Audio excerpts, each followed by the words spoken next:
Hello everyone, it's Thumper the Rabid Rabbit. On today's episode of Rust Electricity 101, the component guide, we're going to discuss the electric heater component.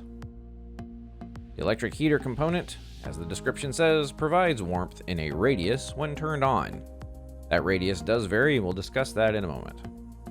The electric heater is a tier 1 item. You'll find it in crates, sunken chests, and on the oil rig. You can also purchase it at the outpost for just 75 scrap. When you have the blueprint to the electric heater, it is craftable on a level 1 workbench using just 200 metal frags. It consumes 3 rust watts, 3 units of power, so you're going to need 3 units of power to input. It also has a pass-through port, which is handy for chaining these together if you want to put multiple of them together in a base or in a grow-op. I can show you here when I turn it on. It glows red to indicate that it is operating, and you will see that my comfort indicator is now increasing rapidly as I'm standing pretty much right in front of it within the first foundation. As I move away from the heater, you'll see that my comfort level will drop off, and it tends to influence players about 2 foundations away from the heater. So not quite as much this far out, but still a little bit. And now as I move in 2 foundations away and then off to the sides, you can see it drops off a bit.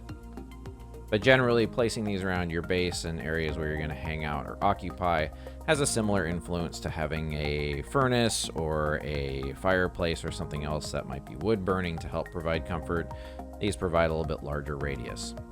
The reason I'm demonstrating this in a grow-op is because the heaters now also have an influence on the temperature of plants. I'm going to show you here, this plant is in the middle of the second foundation planter box. It's at 69. This one's at 64. If I move up closer, you can see this one's at 100, even though we're in a cold winter frozen snow biome, and this one's at 78%. Now if I turn off the heater, you'll see this now drops down to 53%, decreasing the temperature on it. This one drops down to 64. And you'll see this one actually stays at 64. This one stays at 69. There's a little bit different influence of the heat in my experience. Presently, the heat influence from the electric heater tends to be a lot more significant on the first row of planter boxes in front of it. Tends to bias a little bit to the left as well.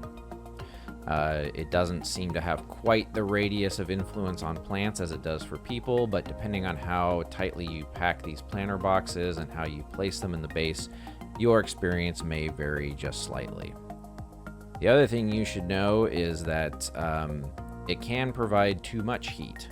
So while it is very helpful in a winter biome to run pretty much all the time, in a temperate biome or in the desert biome, it's possible to run this thing too much and provide too much heat to your planter boxes. Let's cut over to the desert biome and we'll demonstrate that. And here we are in the desert biome with a similar shack set up with some planter boxes inside. You'll see when I enter, the heater is off. And presently we're seeing 99%, 100%, 99% for the temperature. I'm looking at the temperature reading here on these plants. And that's to demonstrate that you can have the opposite effect by using a heater in the desert biome during the day. If I turn this on while we're in the middle of the day, you will see that the temperature here drops to 66%, here to 37%. Here, still 99, so not as much influence this far away, although you'll see I still am receiving comfort as a player. But definitely in these first couple squares here, a lot more influence, 44%, with the heater on during the day. So you'd be very wise to build an electrical rig that's set up to turn on the heater only at night and turn it off during the day if you were using it in the desert biome, to avoid overheating your planter boxes and stunting their growth by having too much heat. There you have it, the electric heater.